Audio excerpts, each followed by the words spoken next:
Okay. Okay, let's open a word of prayer. Lord, thanks for this day. Pray you bless our time together today. In Jesus' name, amen. Well, last week, this was my title slide. Running out of time was a question mark, and a lot of it related to the Iranian regime. And we saw a lot of things happening this week. So this week, I'm going to call it circling the drain, but I'm also going to put a question mark there because you're going to see a lot of people saying the Iranian regime is over, it's done with, it can't recover. And you can make that case, but I'm not sure that we're there yet. I do have a video that I want to play where it's kind of suggested what might happen. And I think what might happen, if it's correct, and my understanding of the scripture is correct, that it might actually fit into the pattern that we see in Bible prophecy. But we'll talk about that when we get to it. I was kind of joking with some of my friends last night that I do roundtables and that type of thing with, that it used to put up a prophecy update and people could go back and watch it 3 weeks after you put it up and it would still be relevant. And then it started to get where you hope that it would be relevant by Tuesday, and now you hope that it's not like last night. I had a lot of stuff prepared, and then President Trump, he didn't call and ask whether he could do something, and it sort of blew up my whole prophecy update a little bit that I'd spent all week preparing. So, couple of announcements. I know people don't like these, but sometimes it's the only way to get things out to people. I will be doing a prophecy roundtable on technology, technocracy, Wednesday night. Patrick Wood, Britt Gillette, Scott Townsend, David Bowen, and myself. I think that's all of us. So that starts, we're going to start at 7:30 Eastern on Wednesday night on the FBC YouTube channel. Also be streaming on my social media, on Telegram, X, Facebook, Fellowship Bible Chapel Facebook. I'm going to try to put it up on Rumble. Rumble's a little harder to get. They've recently made some changes, and I haven't played around with it yet. And then so that's Wednesday night at 7:30 Eastern, and then Thursday at noon Eastern, I'm going to do an interview with Bill and Tanya Koenig. I've been trying to get that set up for a while, and they just got back from Israel and have some really great things to share. So that'll be Thursday at noon, probably streaming live. If we can get everything coordinated on that. So, and then I'm sure there's some other things that I've got coming up this week, but I did a thing with Kurt Reed the other day, and it's funny because, again, you do something and then 2 days later it's out of date. Or you record, some people record in advance. So you record something, they don't put it up for a week or two, and then people say, well, why didn't you talk about this? Because it was so important. It's like, because it hadn't happened yet.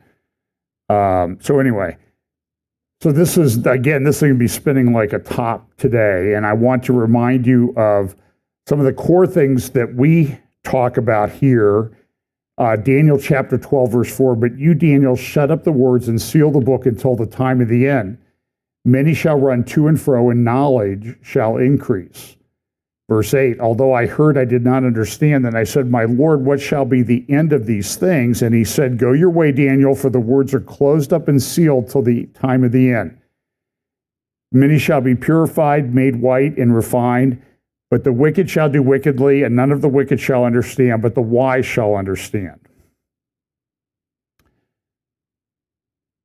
And, we have these preconceived notions of how the horses are, who the horses are, and that type of thing. And I'm just trying to encourage people to be open to some different ideas on these things, because I think you may have noticed that the world changes very quickly these days. What you thought happened might, what happened this week, you might not have thought was going to happen.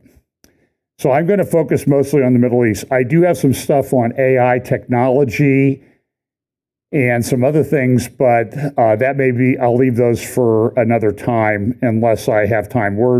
I'm doing this early today because we have a church picnic, and you sort of have the Fellowship Bible Chapel priority, free food, prophecy update. You're kind of down the list a little bit. So I'm on board with that.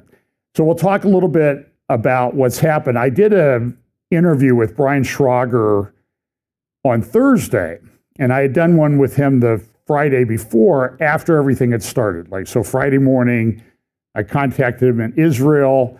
It was getting later in the afternoon in Israel. They're 7 hours ahead of us, so it was getting close. Shabbat starts around 7 p.m., so he wanted to get that done.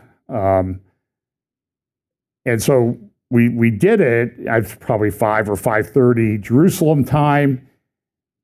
And then Thursday, I thought, well, we should follow up with Brian again because there's a lot of things going on. So I did another interview, Mark Sutherland and I, from the Sutherland Report in the UK.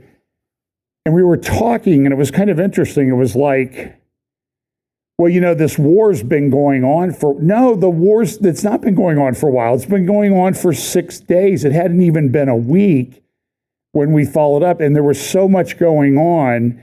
And if you saw my notes in my computer tab, when I did Kurt Reed's the other day, somebody saw I showed him a shot of my computer, and he goes, wow, you got a lot of tabs open. I'm like, no, it's only 48 in Facebook, let alone what I have in Brave and other browsers that I use.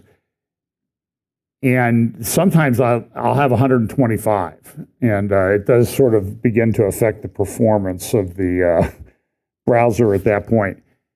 So let's just kind of recap a little bit about what's happened. So this was a week ago. This was June 15th. This was last Sunday morning. And this is from the IDF, and they have a video that they did, it's pretty good graphics, about the attacks that were done. And here's an illustration about Israel. And again, you got to remember the size of Israel is very small. About 1,000 miles away is Yemen. Well, probably about 1,200 miles, and 1,000 miles away is Tehran. And maybe it's only, anyway, just use 1,000 miles as a thing. So they attacked both Yemen and Tehran. And that's one of the things, like when you think back of what happened over the last week, you forget that Yemen is down there because there hasn't been a lot going on with Yemen. There were some reports that the head of the Houthis had been killed, but he's surfaced, I think, and he's still alive. So didn't have to worry about that. Here's where the strikes in area, so 1,500 kilometers, so that's roughly 900 and some miles.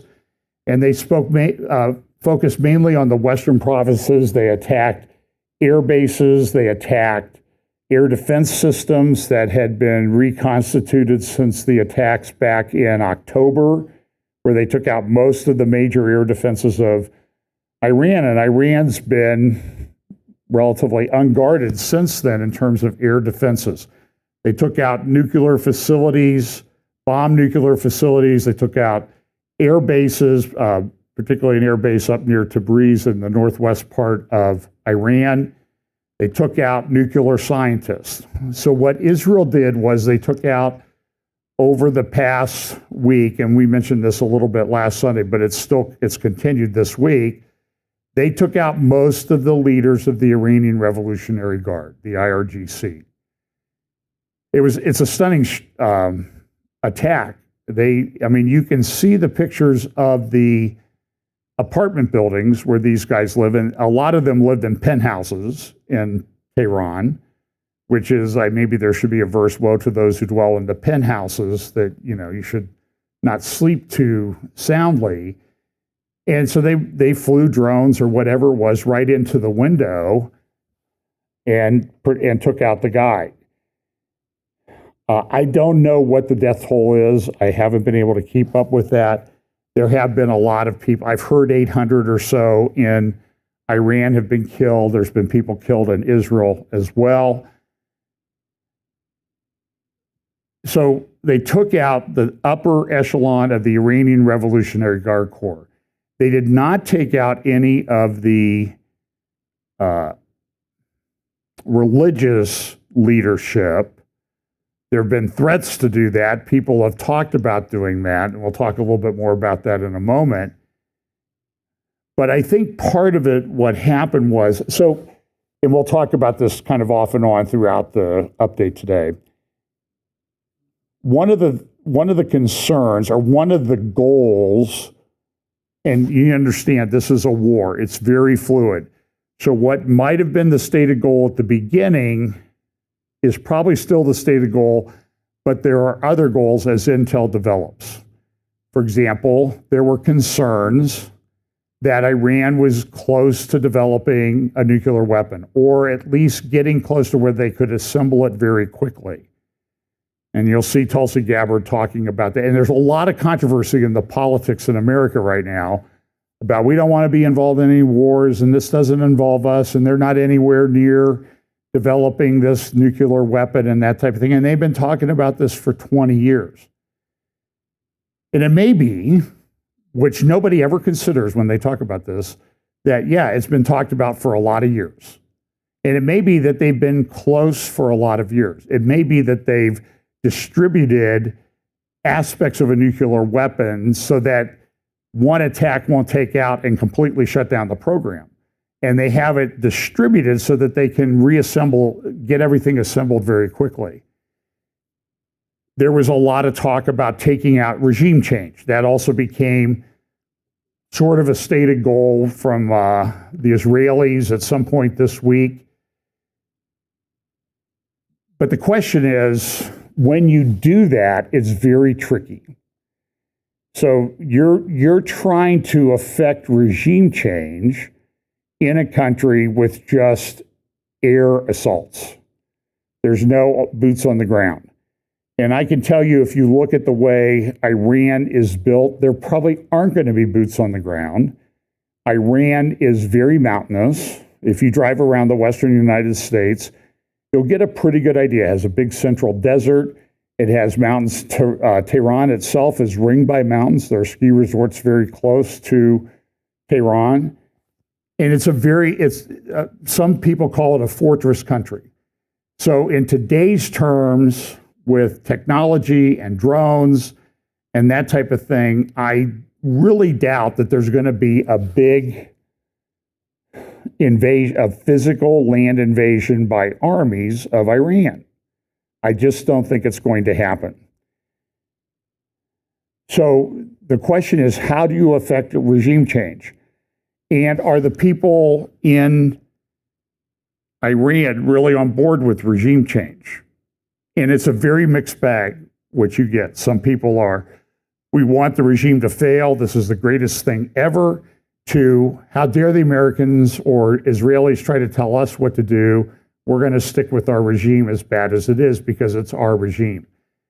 There are protests taking place in Iran, but then the IRGC will take pictures of those protests that might be anti-regime, and they'll say, oh, look, these people are marching in support of the regime. So there's a tremendous propaganda war, probably on the order of an order of magnitude that I don't know that I've ever seen in anything before. So what you do when you're trying to affect regime change, one of the things you have to war game and think about is, what happens if you do get the regime to fail? Who comes in to replace it? Is it somebody worse than the Ayatollah? It could very well be. And so what Israel did, I think, in thinking through that, they decided to take out the Iranian Revolutionary Guard leadership. That was it's a decapitation strike on the leadership so that it would make them difficult to mount further missile attacks. It might slow them down a little bit, and it might affect their ability to think through the problem. They also took out about, I think the number is around 20 of their top nuclear scientists. Now, they didn't get the guy at the very top of the pyramid, but they got the next echelon of nuclear scientists that they took out because they want to at least slow down the nuclear program. And when people talk through it now, the talk is not so much that they're going to shut down the nuclear program, is that they're going to slow it down. So the question is, how much damage was done in the strike on Friday night? And we'll get to that in just a moment. So this is just sort of a thing. So, I mean, like, here's the Financial Times the other day, front page. I mean, and I could put up newspapers and front pages and interior pages of things forever, and it's amazing. I mean, it's dominated the news cycle. So this middle article on the left page, Iran bombardment leaves Israelis shaken but resolute. And it's been very difficult. These missiles that Iran has been launching, some of them are getting through. I've seen statistics that 90% of them get shot down or neutralized or are allowed to fall someplace where it's not going to do damage. But there's been a lot of damage in Tel Aviv, mainly, and some other places. There was an apartment building hit up a little bit up to the north of there. I think that's where it is. And 4 people were killed. So there's been people killed, and these missiles are coming in. And so understand a little bit about Iron Dome. Maybe one of the things I could do here is,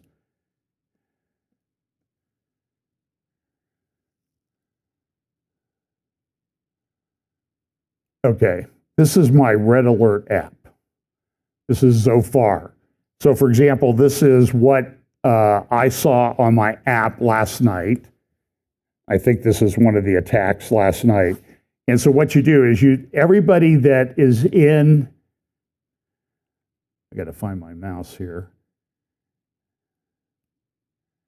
Everybody that's in these areas that has a red dot, that's like a geographic region. And they are told when you are in that warning area, you need to move to shelter. So let me go down here to, let's see.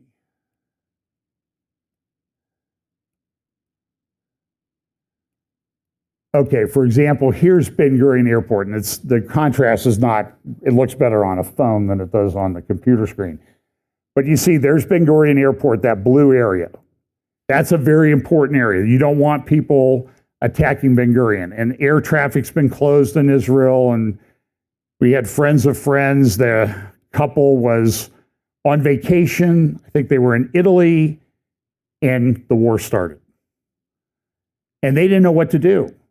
And there were probably, the numbers I saw were, there were over 100,000 people in Israel that wanted to get out, and there were about 400,000 people outside of Israel that wanted to get home. That's a lot of people to move. So this couple, they had to decide, we can't get a flight from Italy, and at least at the initial stages, they hadn't made any provision to evacuate people back to Israel, because all the flights were suspended. So they're talking 400,000 people. Where are they on the list? They have like I think their child is maybe a year or under a year old, and they're on vacation. Now the child's with grandparents, but they want to be with their baby, right? So they were in Italy, and I guess there are worse places to be stuck, but they're trying to, like, how do we get home? So eventually what they did was they got to Cyprus, and there was a cruise line that was ferrying people back and forth. Now, I don't know if they took the cruise or they got a flight or anything like that, but it was a big problem. It took them days to get home, and this is true of everybody. And then you have British people that are in Israel on business or whatever, and they don't want to be there when missiles are flying, so they want to get out of town. They want to get back to England. So different governments have started evacuation flights, and to say that it's a mess is a problem. I had a friend who was leading a tour over there last week, and all of a sudden, everything starts breaking down, and he's got to figure out how to get home, and the people on the tour and all that. So that's a problem. Anyway, so the red alert will tell you all those little red dots that you see, and if you zoom out on it, hang on a second here, I'll do it. I just have to find there it is. So when the red alert happens, essentially all, and also the other thing you notice about this is, now sometimes Jerusalem's in it, sometimes it's not, sometimes it's the whole of the country, but the areas that are never in the Red Alert app, and I don't know if it's because the Red Alert app just doesn't cover the West Bank, Judea and Samaria or not, but you never see that area covered. So, and Israel has layered missile defenses. So they have the Iron Dome. Well, they actually have the Iron Beam. The Iron Beam is a laser-based system, and it's developed. It's an amazing development, but it needs line of sight because it's a laser. I mean, you can't bend the laser around a mountain or anything because it essentially heats up the drone and it causes it to explode, or the missile, but it has to be locked onto it for a time. And it has an effective range of maybe up to 5 kilometers. That's 3 miles. So if Iron Beam's not close to where the drone, if the drone's 20 miles away, Iron Beam's not going to do anything. Now, there are goals to make it much more effective, but they're not there yet. And by the way, Israel, there was a big defense contractor show in Paris this week. Israel had their defense contractors there because Israel sells technology and defense to make money, and the Paris people shut them down completely. They wouldn't let it, they like blocked off access to the area where the Israeli companies were. Nobody else, by the way, just the Israeli companies, and that's France, you know. I saw a great tweet, and there's some good memes out there, so there was one saying Netanyahu called Macron. President Macron, I need your help. Macron says, we will never help you attack Iran. No, I really just wanted your help in teaching them how to surrender. So, and now I've offended my French friends, but that's okay, they're French. But, so they have Iron Dome, they have Iron Beam, they have Iron Dome, which is more short-range missiles. And then they have some American-based THAAD and Arrow missile systems that are designed for bigger missiles. The problem is these missiles, and you understand when these attacks occur with AI and technology and everything, the systems are learning from the response. So if they send a bunch of missiles in, they see how the systems respond, and then they alter how the missiles will perform on the next time in. And some of these missiles, it appears that Iran has used hypersonic missiles. These travel 6 times the speed of sound or more, so like 5,000 miles an hour or more. And when they come in, you can imagine trying to shoot down a bullet in the atmosphere that's moving at 5,000 or 6,000 miles or 7,000 miles an hour. It's pretty difficult. And the other thing that's happening is some of these missiles have what they call multiple entry ability, that they have warheads, the warheads split apart, and then the explosive components go sort of in different directions to different targets. And that makes it very difficult. And then sometimes I've noticed in some of the videos, they'll have a hypersonic missile coming in, they'll shoot it down, but there's like 2 right behind it on the same trajectory. So they're overwhelming the system. And that's part of the strategy of ballistic warfare these days. So it's a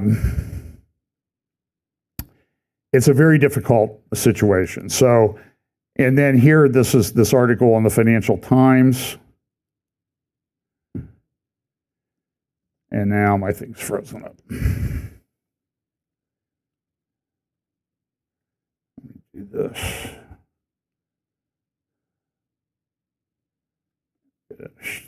Shut down my Zofar app. Okay, so now it looks like we're back where we need to be. So this is, raids stoke worries for global energy supplies. Iran has about 10% of the world's oil. a lot more of the world's oil comes through the Straits of Hormuz. And now Iran is threatening to shut down the Straits of Hormuz. I saw a video of a British tanker that was sailing into the Straits of Hormuz. The attack happened and it did a 180 and got out of there. Well, that's going to have an impact on global energy supplies. And when there's less oil available, what happens? The price goes up. And if everything's shut down, the price of oil could go, I mean, you could be paying $10 a gallon for gasoline. Like you do and when we were in the UK, that was kind of shocking. You're paying, I don't know, several dollars a liter. Reminds me of that Saturday Night Live skit. Well, how many liters in a gallon? And General Washington in that Saturday Night Live skit goes, well, nobody knows how many liters in a gallon. I think it's 3 point something. But, so you have to kind of factor that when you're traveling in Canada or the UK, how much does this gas actually cost me a gallon? So, but this is a big deal. Global energy supplies. And then over here on the right, Tehran pledges hell, but military options carry immense risk. And Iran's struggling, okay? Israel is doing okay, but the ballistic missiles are a problem. When I talked to Brian Schrager the other day and other people in Israel, they had many nights in a row of only 15 minutes sleep. One of my friends, her young daughter said, well, the missiles won't kill us, but exhaustion will, which was pretty profound analysis by this. So a lot of attacks, mainly on nuclear facilities, and you can see these headlines. This is from last week in Israel Hayom, kind of summarizing the headlines. And so this just started a week ago Friday. So we're about what? We're not even 9 days into this. Well, it started a week ago Friday morning in Israel. So we're about 9 days into this, and it's a problem. So these are some of the sites that are attacked by Israel. And then, of course, there's the corresponding strikes. They've shot missiles into Israel. The other day in Beersheba, they struck a hospital, about an 8-story hospital. And prior to that, there's some miraculous things going on. Prior to that, the hospital staff had evacuated the surgical suites and wards on the upper 2 or 3 floors, so that when the missiles hit, there was nobody there to be injured. And I will tell you, even, they're not super religious Jewish people, they were saying God protected us. And I think that's true. And that there's stories like that all over the place. I saw a video this morning, or a picture this morning of a house. The house was destroyed in a missile strike, but nobody was injured. The only thing left standing was the safe room. And so they built these safe rooms in newer buildings, and I have my suspicions. Some of these buildings that have been struck are older buildings. They don't have reinforced safe rooms. They're not built as well as the newer buildings. I personally think Iran has figured out, and they're striking those buildings. Other people in Israel disagreed with that, but prove me wrong. I'm just saying it seems like that's an issue. But and so people, they go to their safe room. They have, I remember I saw a friend, she was tweeting out what her son said he was going to take to the safe room. And it's kind of moving. It's kind of, it's very interesting. Now, there's been a propaganda war. So, for example, here is a tweet from Ayatollah Khamenei about, and you see the person there that's coming into the gate, the missiles are falling, and the person has sort of a white halo around him. Understand that the Iranians are 12er Shia Islamic people that want to see the Mahdi come, and they think that they can help the Mahdi come by doing Armageddon or doing the apocalypse or creating chaos, that it was at this time of chaos that the Mahdi will come. Now, we know that there's some similarities to Christian eschatology. Jesus comes back when the world seems to be in pretty big state of chaos. But the difference is we don't think we do anything to bring Jesus back. He comes back when it's time. The Shia Muslims, at least the sect that runs Iran, believes they can cause the Mahdi to come back. Here's a little video of Khomeini. The beginning of the end. Do you see this? And so, I mean, and now what you're having, what do you have? You have AI graphics all over the place. And these are actually pretty good. They're very deceptive. This is all AI generated on the right. Of course, there's the Dome of the Rock. There's the missiles going. And they don't strike like that, but you understand this is propaganda to instill fear.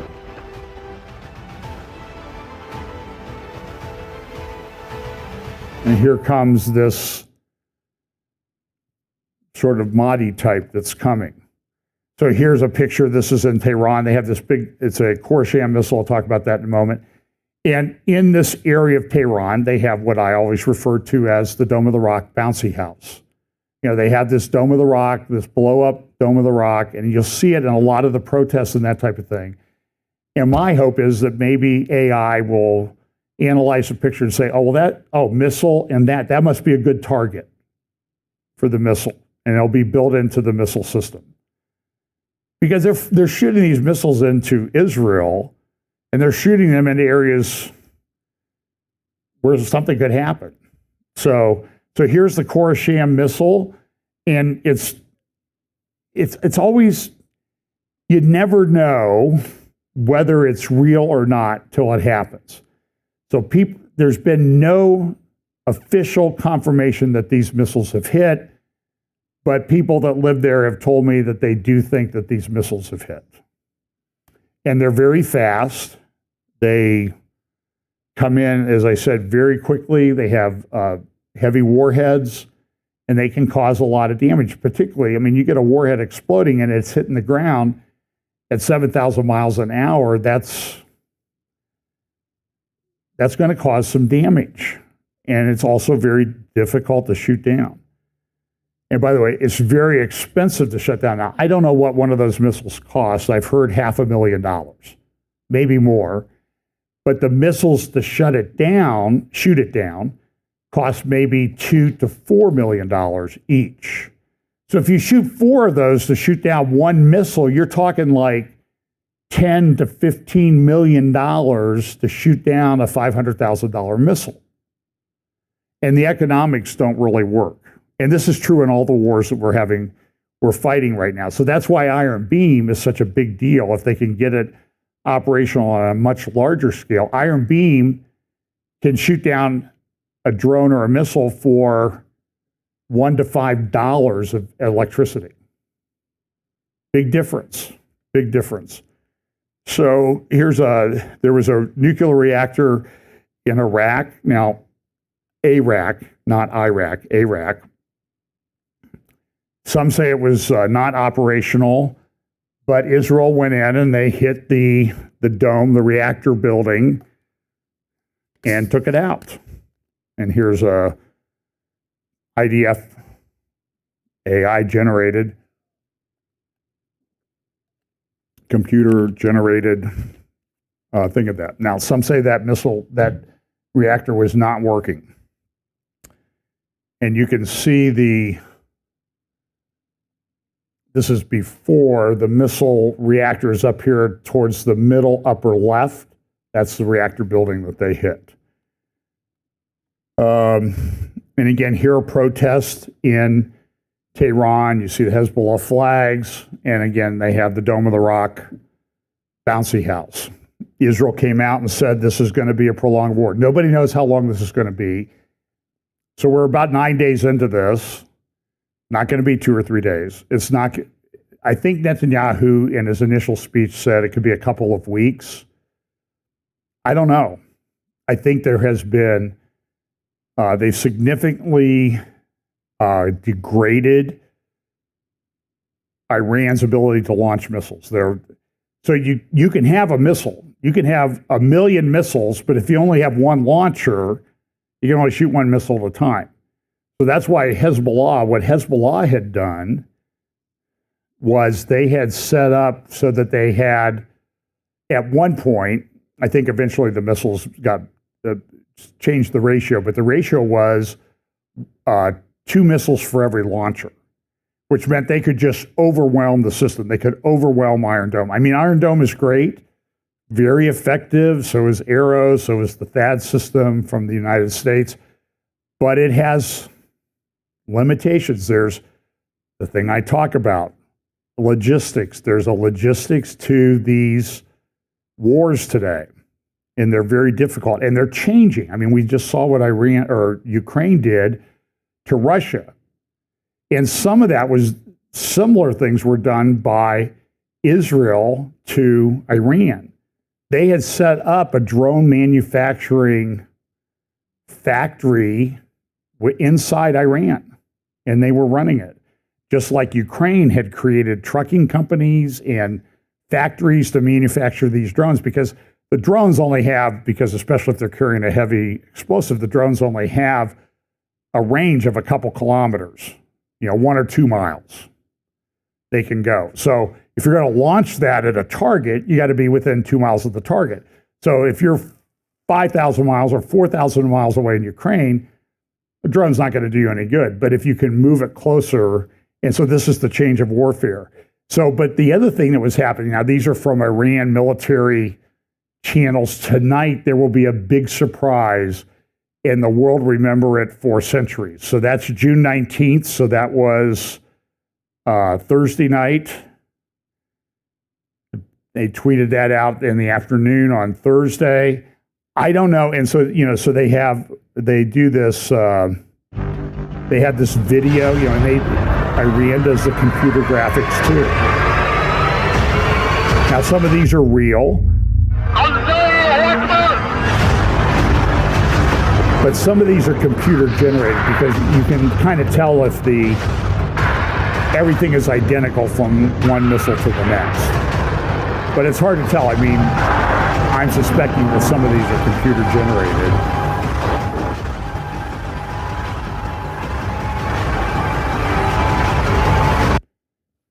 And some of these missiles, so a drone might take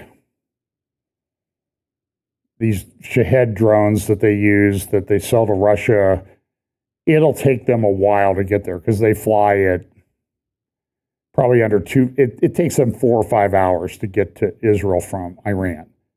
A ballistic missile, 7 or 8 minutes. Wholly different. So you will get these warnings if you have the Zofar or other red alert apps that they have. You'll get this warning like, general command, everybody take shelter in the entire country. And then sometimes it's specific areas. And depending on your area, for example, when I was down at the Gaza border in December of 2022, about 10 months before October 7th, the people at the kibbutz there said, yeah, we call this 95% heaven and 5% hell. Because 95% of the time it's great, it's pastoral, we're farming, we're doing things, we're feeding people that come through. And then we get a missile warning, and we have 10 seconds, a rocket warning coming in from Gaza. Okay, so, and then you go to other places, we have a minute and a half. So you've got to drop everything and go. And then when there is in a big cycle of attacks, you got to be really close to a shelter. It's having commercial impacts. Now, again, some of this is Iranian propaganda, but I think this is accurate. The world's largest shipping company has announced the suspension of all commercial shipping to Israel's Haifa port. And part of that was because the port got attacked, the refinery was hit by a missile. Don't know the extent of the damage. It's very difficult to get battle assessment. This is and there are a bunch of articles this week. Some of them I'll put links in the show notes this afternoon. I ran at the precipice, and by the way, I want to make one. It's not a commercial because I don't get anything out of it. I have a friend that maintains a blog or a Facebook page called Be Alert Bible Prophecy in the News. Does an excellent job of keeping up with things and sort of tying them to Bible prophecy passages. So you might want to check that out or follow that Facebook group, Be Alert Bible Prophecy in the News. It's pretty good. And it's funny, you see the posts there, and the posts always have like a little fire, like a little fire symbol. So, 2 fires is, wow, it's really hot news. Well, now everything has like 5, 6, 7 fires after it because it's sort of like, I don't know if they need to get a different system or what. But here's this is the big article, big read in the Financial Times yesterday of London. Iran and Israel now at war. The long shadow conflict between the two has erupted into a deadly exchange of bombs and missiles, pushing the Middle East to the edge of a precipice. And you'll see this apocalyptic language used everywhere. The two states have for decades been locked in a contest for regional dominance. The rivalry exploded into the open with Hamas' attack on Israel on October 7th, 2023, and the Gaza war that followed. And that was an Iranian-sponsored event. So you see all these people debating things, and Iran's not hurting anybody. Tucker, they're peaceful, aren't they? I mean, really, how do you not like Iran? And that's I'm not a very good imitator, but he scrunches up his face and everything. You saw the interview he did with Ted Cruz this week. He just hammered him on things. Well, Senator Cruz, how many people live in Iran? I don't know. You're attacking them and you don't know. Don't you think that's important?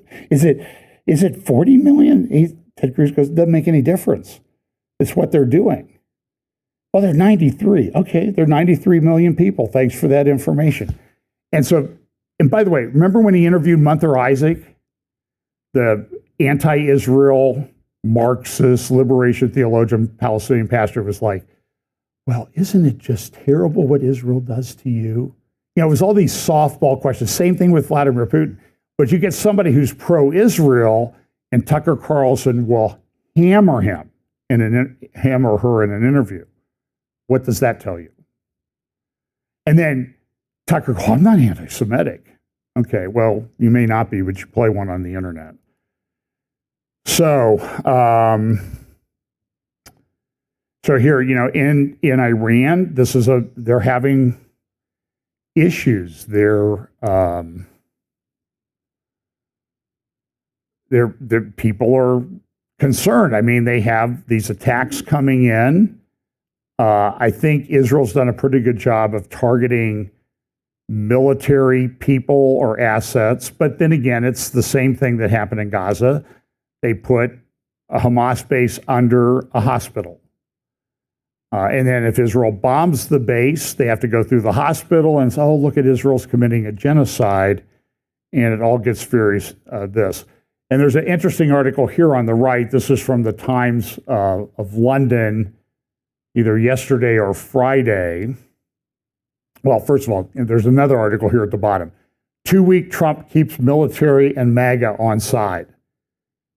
So people in the MAGA movement, I'm watching these programs, and they are melting down. They're getting us involved in another Iraq war and that type of thing. And it's like, it's not really an Iraq war. They actually do have nuclear facilities. They actually are enriching.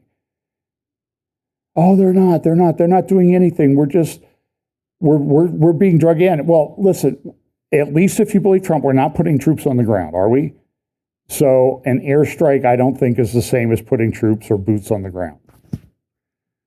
But then Netanyahu, there's a book by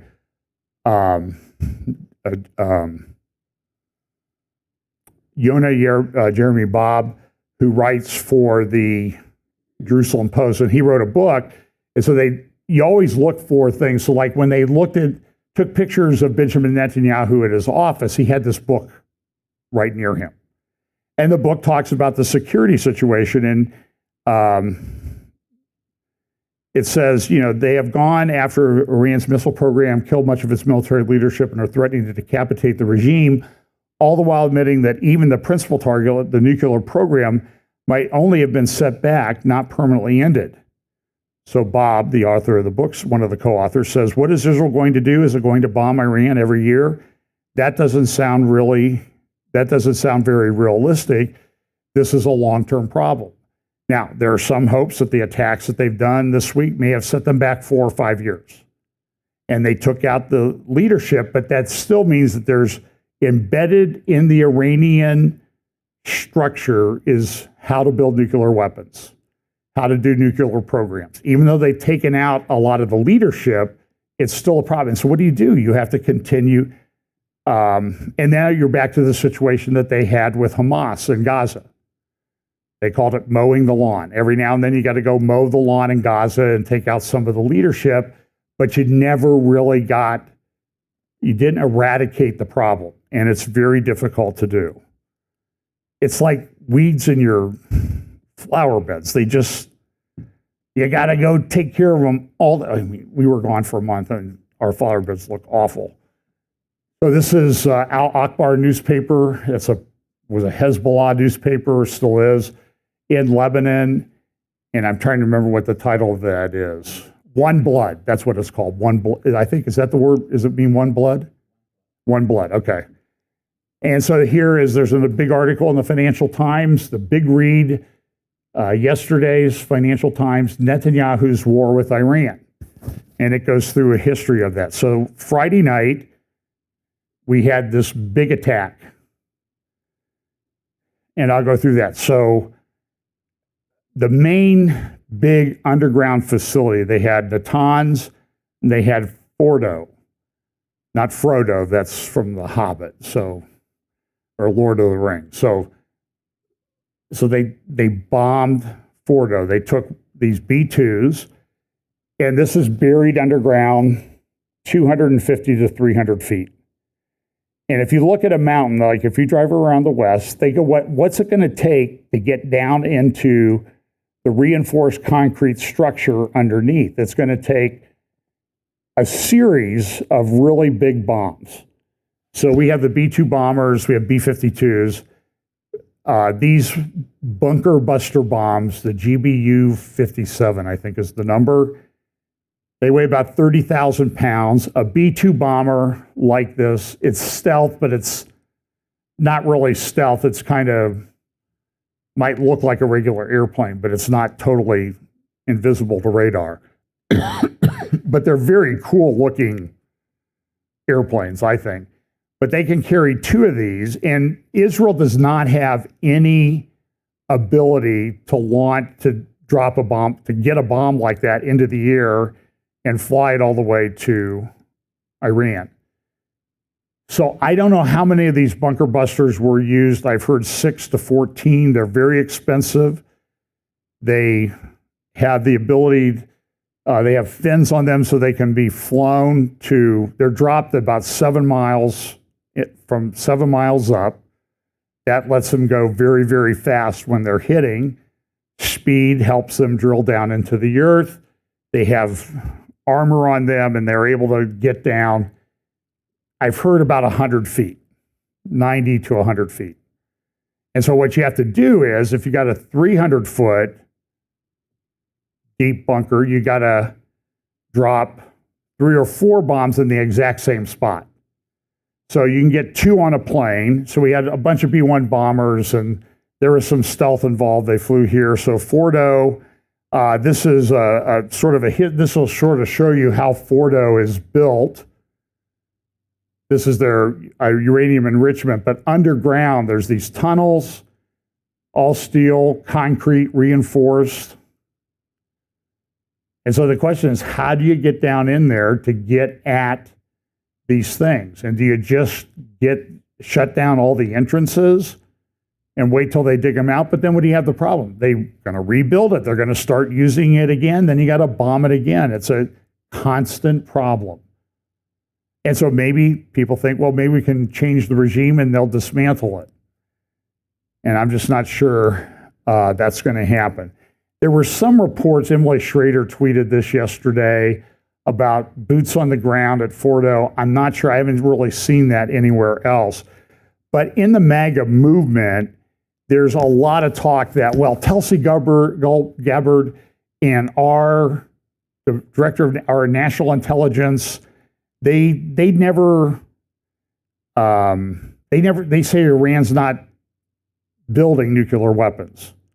And she tweeted, she said, look, here's what she said: the dishonest media is intentionally taking my testimony, it was from back in March at Congress, out of context and spreading fake news as a way, and this is people on the right that are doing this. Fake news is a way to manufacture division. America has intelligence that Iran is at the point that it can produce a nuclear weapon within weeks to months if they decide to finalize the assembly. President Trump has been clear that can happen, and I agree. And you can find her testimony. I don't have time to play it right now. It's only a couple minutes long. But she talks about, she says, look, they don't have it right now, but they can assemble it very quickly. And so this is an example of somebody on the right that, is very much against this war. Marjorie Taylor Greene from Georgia. Every time America's on the verge of greatness, we get involved in another foreign war. There would not be bombs falling on the people of Israel if Netanyahu had not dropped bombs on the people of Iran first. She is a complete uninformed, let's see, I'm trying to think at best she is totally uninformed, or she ignores the things that are right in front of her face. But this is somebody on the right wing, pro-Trump, and somebody's attacking Trump. They're trying to shut him down, saying he's acting unconstitutionally. By the way, Obama did attacks like this, 7 countries. How many times did AOC or any of the other people, Nancy Pelosi, who's saying Trump's acting unconstitutionally? And by the way, people are tracking her stock portfolio. It's outperforming every portfolio manager on the planet in terms of the percentage of return. Now, how does that, is she that smart? Something's not right there. So Trump tweeted, we have completed our successful attack on the 3 nuclear sites in Iran, including Fordo, Natanz, and Esfahan.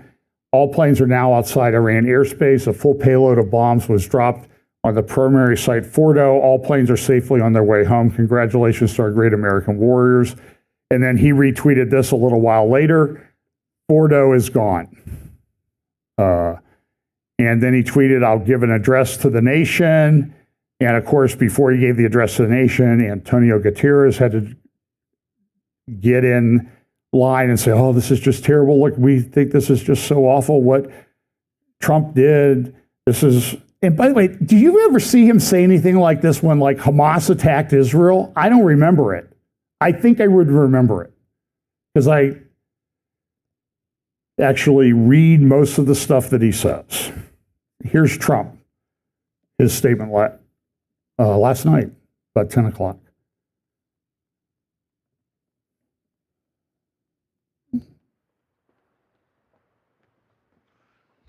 Thank you very much.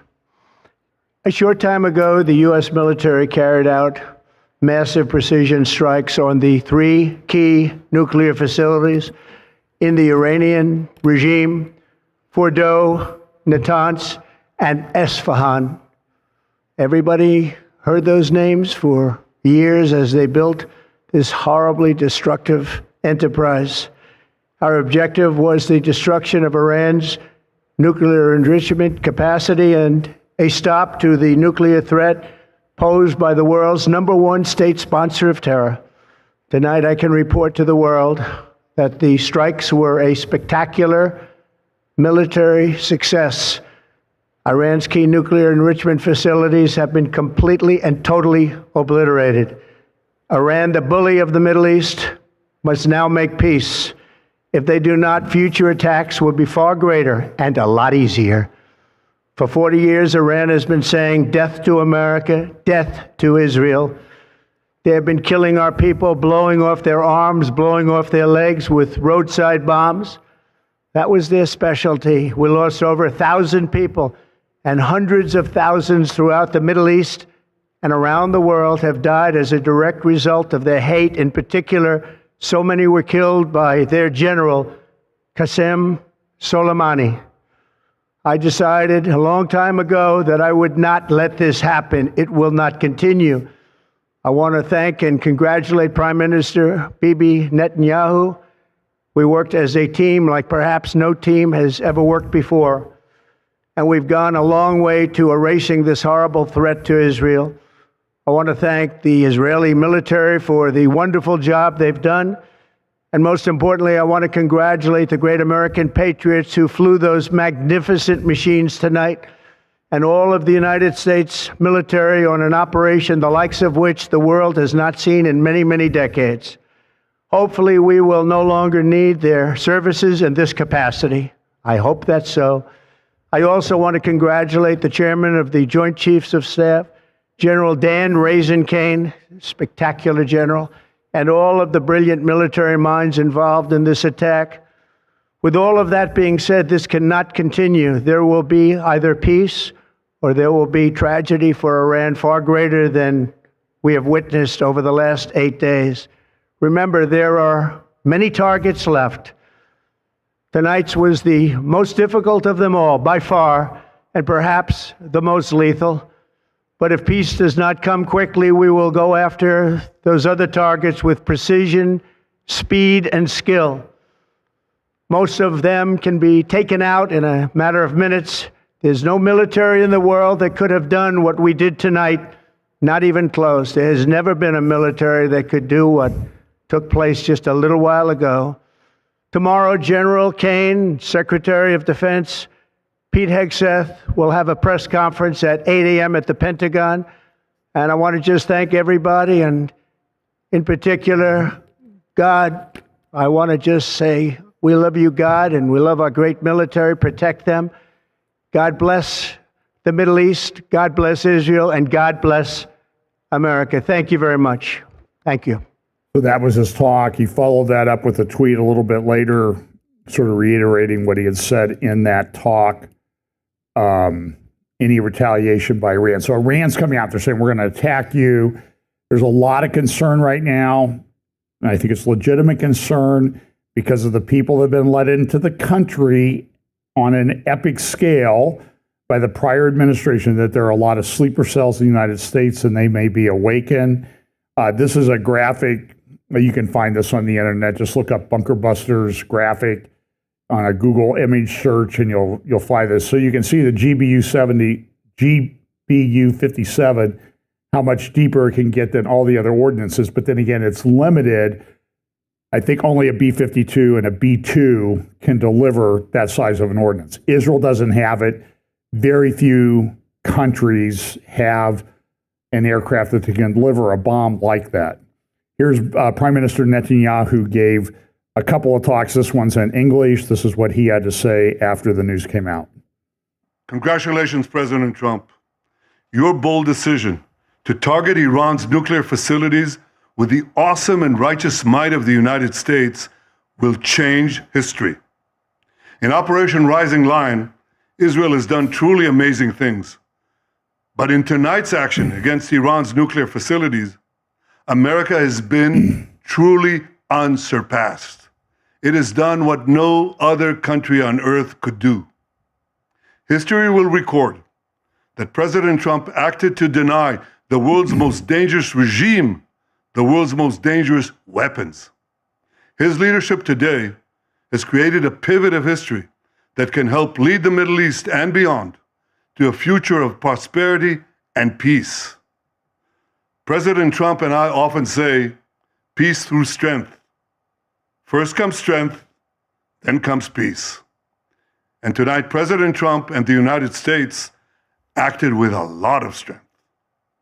President Trump, I thank you. The people of Israel thank you. The forces of civilization thank you. God bless America. God bless Israel. And may God bless our unshakable alliance, our unbreakable faith. So the Iranian foreign minister, who had been in Turkey at his Organization of Islamic Countries meeting this week, you'll see a little bit about that in just a moment. Of course, they're saying, the United States is violating UN charter and rules and all this. Like, they never have. Now they're concerned about the UN rules. They're looking at it. Attacking Iran's peaceful nuclear installations. I mean, they're just such bold-faced liars. And you got to be very careful that you don't fall for it. And I don't know that this is going to work. This is the foreign ministry of Saudi Arabia saying we oppose this, we don't like this. This is a Iranian Revolutionary Guard. By the way, they appointed a new head of the Iranian Revolutionary Guard, and he got taken out in a strike this week. So that's kind of a not a long-term position, I guess, that you would want to take these days. He said this criminal U.S. regime committed blatant and unprecedented crime. U.S. has neither power of initiative nor ability to escape heavy responses. Aggressors of this land must expect regrettable responses. So there's a direct threat that they're going to do stuff within the United States at U.S. military bases and that type of thing. What's going on in Iran? The response I mentioned earlier has been mixed. There's I don't know, I'm not sure, he has a ministry based in Israel now, former Calvary Chapel pastor that I know, and I found his name's Bradley Antelovich, and I found this on his Facebook page, talking about how are some Christians responding to Iran. So I want you, it's about 2.5 minutes, I want you to listen. This will give you some idea. He got a message from, I want to start by just reading you a message that I got early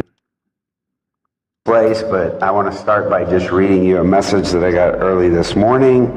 But this was written to me early this morning.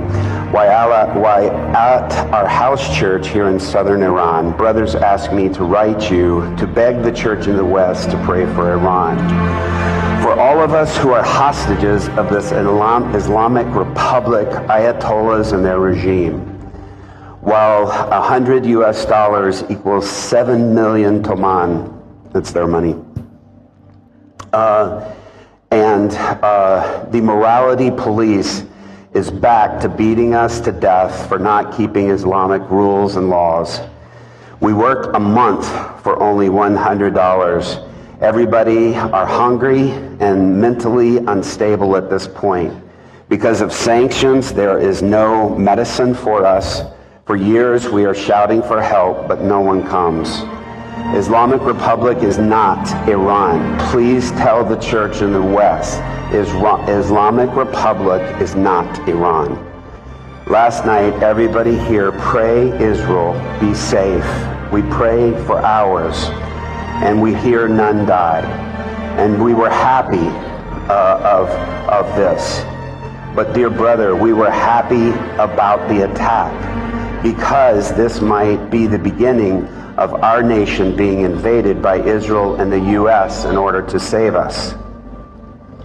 We pray, U.S. and our Jewish brothers, the Israelites that we love, come set us free. And let the history know that we Iranians are the only people who want to be invaded by the West to free us from this Islamic devil. Beg the church to pray for innocent people of Iran, because we are under attack by these demons for more than 47 years now. The rate of suicide is the highest it has ever been. If we will be wise enough not to kill ourselves, we may end up just dying in prison for not obeying this Islamic Republic, or for knowing our great Jewish King Jesus. He is our God. Please ask them to pray. So pray for the people there. A lot of Christians in Iran. And it's very difficult. Economists cover this week, how will this end? That's the question. You know, everybody wants to know. Everybody wants to be, what's the prophecy? What's going to happen? And there's, by the way, I would highly recommend that you go read Romans 9 through 11 every day this week. Read it. Understand that this is talking about Israel, and the spiritualization of this stuff is just beyond my comprehension. And you see it. I mean, Tucker attacked Ted Cruz for saying that he thought, this was in the Bible. How do you get that? It's crazy. So this is a commentary Max Hastings and the Times of London, military might won't solve the Middle East. It might not, but listen, you heard that pastor, the change comes in the heart of everybody. It's a revival that has to take place. This is Erdogan meeting with the Iranian foreign minister. Erdogan, then he spoke at the Organization for Islamic Countries. So I'm going to turn the sound down on this one. This is a video of what took place. I do have the sound down. And there you see the foreign minister of Iran, a Shia Muslim, with the imam praying, who's a Sunni. What does this tell you? That they're united against Israel. So Erdogan came in and gave a speech, and he's getting older. He's 2 days old, 2 days younger than I am. I just don't think he's looking that good, but he gave a speech, and here's one of the things he said in the speech. Today, I once again declare to the whole world that as Turkey, we stand with the Palestinian, see what it is about, Palestinian people, anti-Israel, and the oppressed people of Gaza. With the aid exceeding 100,000 tons we have delivered since the beginning of the genocide, our non-governmental organizations, our official institutions, our diplomats, our workers, our press, we, all of us, 86 million. So there, Ted Cruz, if you need to know, when the next Tucker interview how many people there are in Turkey, it's 86 million, according to Erdogan. Stand by our Palestinian brothers and sisters. God willing, we will continue to stand by them until the winds of peace blow through every inch of Palestine. And what else did he say? What else did he call for in that speech? Two-state solution. So that was the Organization of Islamic Countries. Remember when Trump moved the embassy from Tel Aviv to Jerusalem? They had a big meeting. Erdogan came out with that map that was as good as an Ezekiel 38 map that I've ever seen. Turkey's an important player in the end times. So I'm going to go about 7 more minutes because we have a church here starting. I'm going to play about 5 minutes of that is going to be consumed by this talk between Mike Duran and Duran Spillman. So Duran and Duran were talking on True East podcast on JNS the other day, and the subject of Turkey came up. And so this is about 5 minutes. I want you to listen to what Duran says at the end, and also some things that Mike Duran, who is a Turkey expert, I don't agree with him on things all the time. I did a interview with Barry Weiss this morning at Free Press on her YouTube channel, and he was in Izmir, Turkey. So here we go. Mike Duran on the left, Duran Spielman, who I interviewed a couple weeks ago, on the right. But I think with this, we'll turn our worst enemy into our partner. If I take a step back, though, I do believe that's a very American way of thinking. It is. It's true. I think that we have. I want to look at this in one more way, which is beyond what's happening right now in these weeks and what's happening with Iran. There's an entire Israeli generation right now, which is a fresh generation, which is this generation that kind of rose out of the middle of nowhere, fighting our wars. It's the kind of 18-year-olds, the 35, 40-year-olds in Israel, which have almost no representation in Israeli politics. Israeli politics are a throwback to the 90s. The average age is 60s and 70s and 80s. I mean, these people haven't changed whatsoever. That generation is being educated right now. That generation sees how we got our asses whooped on October 7th. And like you said, the miracle, but it was a miracle that took hard work. Israel now has reasserted its strength. And there is a real chance here, I think, for a new Israel to emerge out of this. I have no doubt that Israel is emerging. We're already seeing it, but it's going to emerge, and they're going to be it's going to be transformative in many, many ways, in ways that we can't even predict. But we're still operating with the IDF that has been created over the last. You can't remake capability a military in a year or 2 years. This is a period of 5 or 10 years, and the IDF that we have today. First of all, it has the traditional leadership. It does. But worse than that, in addition to that, and the most important thing is, Israeli leaders built an IDF that is dependent on the United States. Mm-hmm. They did not see the Iranian ballistic missile threat coming. They didn't see it. It never occurred to them that they were going to get ballistic missiles from the Houthis. That's right. It's right. They let it happen. So they let it happen, or they missed it. They were blind, and the blindness was not just an Israeli blindness; it was also an American blindness. Here's one of the most amazing facts to me about the world we live in today. North Korea outproduces all of Europe in artillery ammunition. North Korea, where they eat Unbelievable. barks off of trees. Yeah, they can eat now. They have no food. There's only one military in NATO that didn't go for the small, smart concept. The Israelis grabbed hold of it and went crazy with it because it played to every Israeli conceit and desire and so on. But the small, smart military was adopted by everyone except the Turks. And the Turks have a concept that goes back to the 1970s when the United States embargoed them over Cyprus. And they developed a concept which Israel could learn from. That's very interesting. Called operational sovereignty. That they came up with the idea that they have to have a military that can operate independently for X number of months, even under conditions of total embargo. That's fascinating. You know, Mike, you and I both spoke at a conference about that focused on Israeli independence. I don't remember you bringing that up. That is a fascinating test case for Israel to learn from.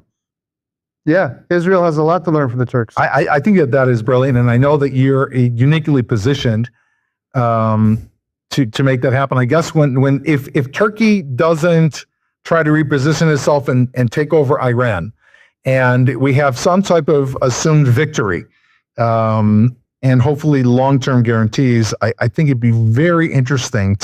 Okay, did you hear what he said? It was just kind of, he was just making a comment, and I've talked to Duran, so I know a little bit about how he thinks. So Turkey repositions itself and takes over Iran. Now, listen, there's a lot of controversy. I will get hate mail for saying this. In Daniel chapter 8, there's a prophecy of the ram and the goat. And the one comes from the west to the east against the people in the area of Persia. Is that a prophecy for the end? I'm more inclined to think that it is. I don't know for sure yet. Sometimes these prophecies are tricky, and you're only going to be able to say in the end, oh yeah, that's how that was going to work out. So I think we're at this stage where a lot of this stuff is going to work out. By the way, the Palestinian problem, you need to be situationally aware when you go out and about. If you're in a pro-Israel church, your people need to be aware of the situation. It's very volatile. This week in the UK, Palestine action attacks caused 55 million pounds of damage. They got into an Air Force base. They did tens of millions of dollars of damage to aircraft. How did this happen? They set them on fire, or set the engines on fire. It's unbelievable. And I don't have time to go into it. You might want to look this up. Cheryl wrote it as her Twitter X handle. I think a few people need to watch this. And it's the People's Conference for Palestine. And it talks about the Palestinian sleeper cell network that's being developed in the United States. You need to be very careful about this. It may be activated. For example, here, Putin earlier this week, he warned Khamenei, your regime is in danger. They had the St. Petersburg International Economic Forum called SPIEF, and Putin spoke at it. He gave a big talk. I have a link. I will put a link in the show notes to a Guardian article that talks about what he talked about. And he says, listen, we're entitled to all of Ukraine. And when we let Ukraine go independent, that meant, because he always wants to make anything that people in the West say is specific. And then he says, well, I thought that meant that Ukraine would be independent. They wouldn't join in with anybody. But they would be a sovereign nation. Well, then if you can't do what you want to do, you're not a sovereign nation if you have to do only what Russia does. I'm just telling you, this guy has a very twisted view of the world. There's a big article over at Sputnik. Now it's pro-Russian and everything. And it says Iran is now the first line of defense of BRICS in the global south. So they're trying to get rid of the U.S. as the world reserve currency. That would be a very big deal. They had the St. Petersburg Economic Forum or International Economic Forum this week. And you can go to the Kremlin and you can watch. There's a transcript you can read through. You can look for Iran. He also did a big news conference the day before he spoke at the St. Petersburg International Economic Forum. So go and look at this. I'll try to remember to put links to those in the show notes. It's all out there. Now, I will tell you that the plenary session at the Economic Forum was 4 hours long, and his news conference was a couple hours long. So do some word searches on the transcript so you can kind of get through it a little bit more quickly. But I'm just telling you, there's a lot of information there. And Russia is doing this. So I'm going to go through these tweets. I will promise I'll be done in 3 minutes. Well, I'll have to make a quick turnaround. Medvedev said this: critical infrastructure of the nuclear fuel cycle appears to only have been unaffected or sustained only minor damage. He's one of Putin's right-hand people. And he had this very long tweet. You can go to Medvedev, Russia, capital E, read these: the enrichment of nuclear material, the future production of nuclear weapons will continue. A number of countries are already to supply Iran with their own nuclear warheads. Well, who would that be? Well, Russia, China, Pakistan. What I'm trying to tell you is this thing is not over. It did not finish last night. You need to be aware that things might happen in the United States. Be situationally aware. Careful where you go. And geopolitically, it's still very volatile. China gets their oil from there. Israel's under attack. Explosions are rocking the country and people are panicking. Now, I don't know that that's true. Actually, I was texting back and forth with Brian Schrager this morning, and he said, wow, first night of sleep, full night of sleep we've had in a week. And we wake up and find that Trump in the United States has directed the United States to attack the Iranian nuclear installations. That was pretty amazing. Iran's political regime has survived and in all likelihood has come out even stronger. I don't know that that's true. This is Russia. Got to factor in that this might just be propaganda. He says the people are rallying around the country's spiritual leadership. Well, you just heard from a pastor said that that's not how the Christians, at least some of them in Iran, think. Donald Trump, once hailed as president of peace, has now pushed the U.S. into another war. The vast majority of countries around the world oppose the actions of Israel and the United States. And I would say in the United States, a lot of people oppose the actions of the United States. At this rate, Trump can forget about the Nobel Peace Prize, not even with how rigged it has become. What a way to kick things off, Mr. President. Congratulations. And then it goes on, and it talks about this Pepe Escobar, who wrote the article on Sputnik. Selective blockade of the Strait of Hormuz may be imminent. And he's kind of tied into the Iranian regime and the Russian regime. He's a propaganda writer for The Cradle and other pro-Russian magazines. And down here, this person takes off what Escobar said. He says this: Iran's endgame, crash the West leveraged house of cards. The ultimate retaliation won't be missiles, it's economic warfare targeting the West's Achilles heel. The kill chain. Step one, trigger oil, gold price explosions. Iran has all the possibilities, trade routes, direct hits on Gulf sources. Number two, step two, detonate derivative time bombs, $700 trillion of paper claims versus scarce physical assets. That's a very big deal. Step three, collapse debt-based financialization. Every 10% oil spike equals 1.5 trillion new global debt. But listen, Russia's in a major problem. Their inflation is like 10%. And they raised interest. I think they reduced the interest rates by a percentage point to 20%. So don't believe the garbage that you get about the Russian economic miracle, but I would suggest that you go read Daniel chapter 7, factor Russia into this. Okay, this is one of the ones I consider, just watch it. I'm just telling you, because you're going to see these things happen. After this, Daniel chapter 7, verse 7. After this, I saw in the night visions, and behold, a fourth beast, dreadful and terrible. It had huge iron teeth. It was devouring, breaking in pieces, and trampling the residue with its feet. It was different from all the beasts that were before it, and it had 10 horns. I was considering the horns, and there was another horn, a little one coming up among them, before whom 3 of the first horns were plucked out by the roots. And there in this horn were eyes like the eyes of a man, and a mouth speaking pompous words. And I think it says elsewhere in here, in one of these prophetic passages, and I'm not picking it right, it says, arise, devour much flesh. What have we seen go on in Ukraine over the last 2-3 years? It's described as a bloodbath. Okay, we got to pray. There's a lot to talk about. So more updates coming, and roundtable on Wednesday night, and Bill and Tanya Koenig on Thursday. Let's pray. Lord, thanks so much for your word. Pray you'll bless our time together today.